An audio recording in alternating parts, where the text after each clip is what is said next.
Bismillah, alhamdulillah, greetings of peace. Assalamu alaikum. Justin, how are you? All right. You actually, not too long ago, a few years ago, you actually accepted Islam? Yes, say about 2 years ago, I took my shahada. Why? What made you make that decision?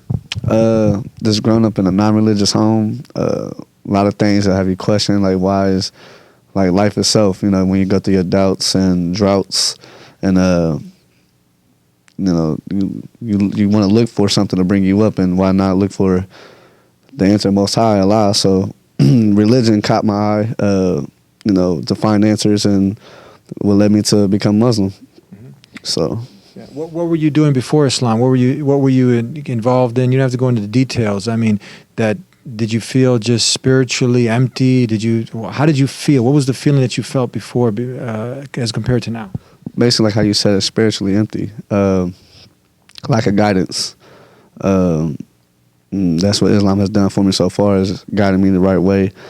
It makes your troubles come easier, makes answers come easier, and it does uplift your energy. You know, uplifts just, you know, basically I said, uplifts your energy to a higher level where you feel more confident, and that's it. So, yeah. Justin, when you see yourself now, and how long's it been since you accepted Islam? How long? It's been 2 years. So you're pretty much like a baby now. So everything is new for you. When you have certain individuals, and many people have many prejudices towards Islam because it's they feel it's the other. They don't know it. They don't understand it. But usually, what I tell people, when you do get to know it, if you remove these prejudices, you'll see that this is something that connects with the heart. It's something that is from the Creator. It makes sense. Just give it the time of day. You gave it the time of day, that's why you're here. But when someone throws at you, and has this happen? Like, you say I'm Muslim. Oh, what are you, a radical? Now you're one of them. You're a terrorist. Right. Well, what do you say? Well, Islam is pure. So when they come out with stuff like that, you know, the basis of Islam teaches you, first of all, is patience. So I have many people come out with them slanders and stuff like that, and I just ask them to open the book, read it, and you'll find answers yourself about how you look, how they view it, terrorists to false believing.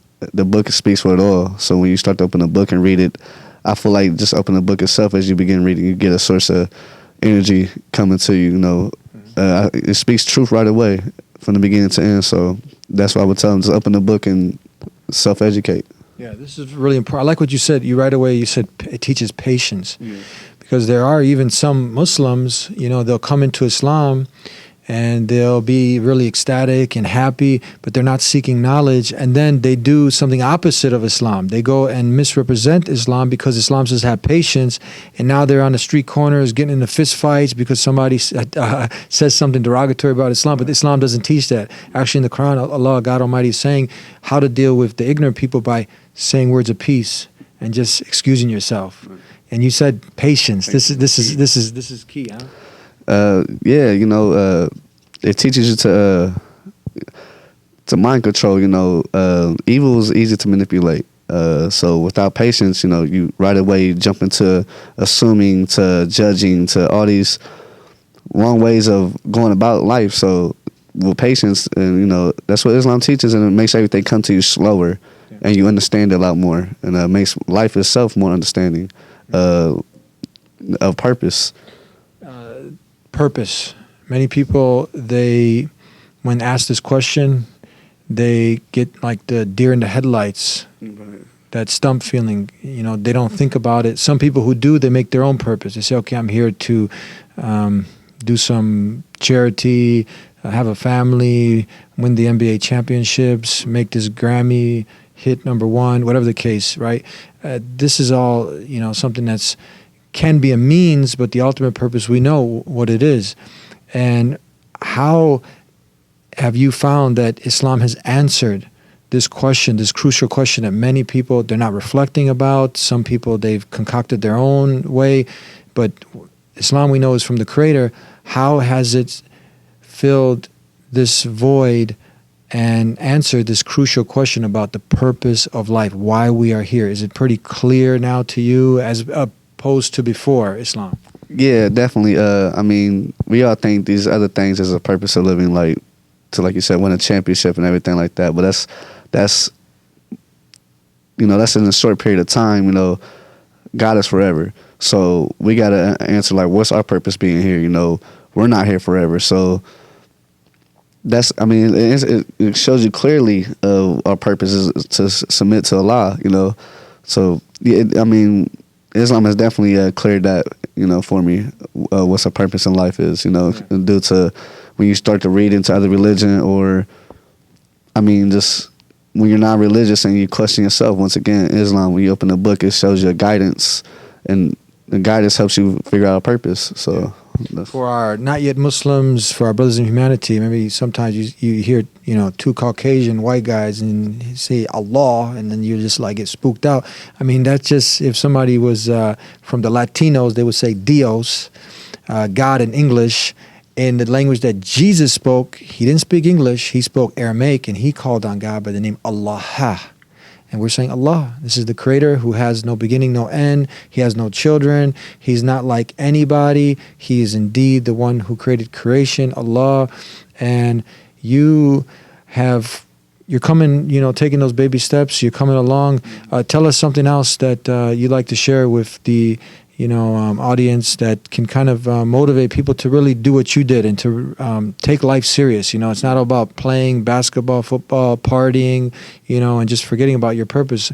What other things you can say and to try to motivate people to really take life serious and really to seek out what's the purpose of my life? Something I would get back is I would say is to sit down and evaluate yourself. Evaluate everything going on around you. When you got your ups and downs,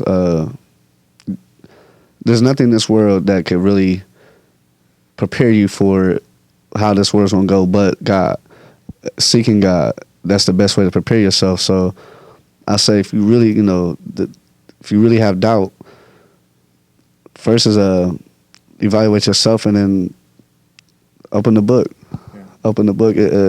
That's the key to a lot.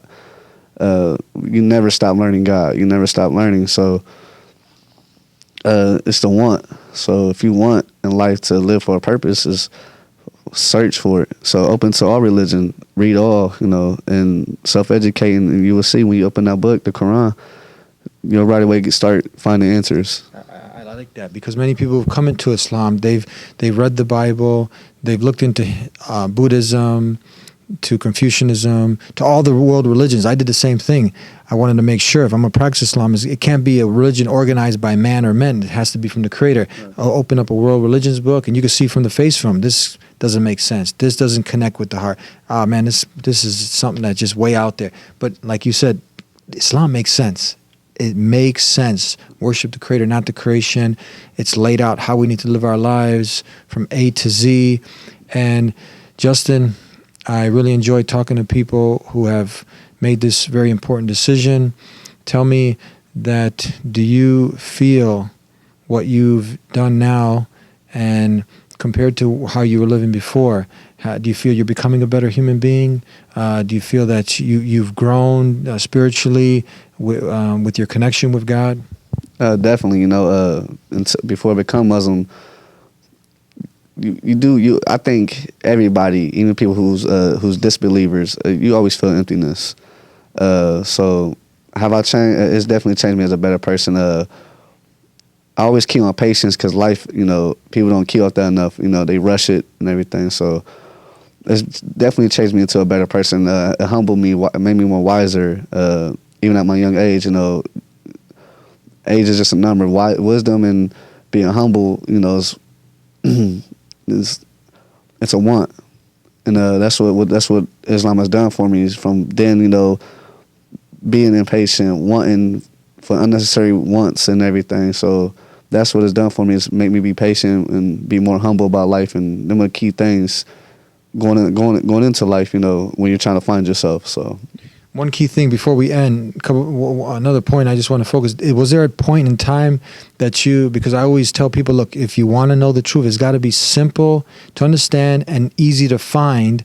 And where does it start? within yourself, reflecting, thinking, and then contemplating, and then removing those desires that you have inside of you and say, okay, this is not the most important thing I should be doing in life, right? Drinking, partying, playing, hold on. That's not going to get me anywhere.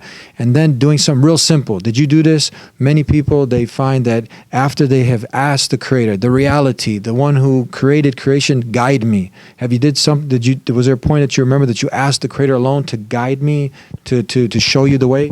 Strength and guidance is key. You ask that from Allah, and He will eventually answer you. So, yeah, definitely.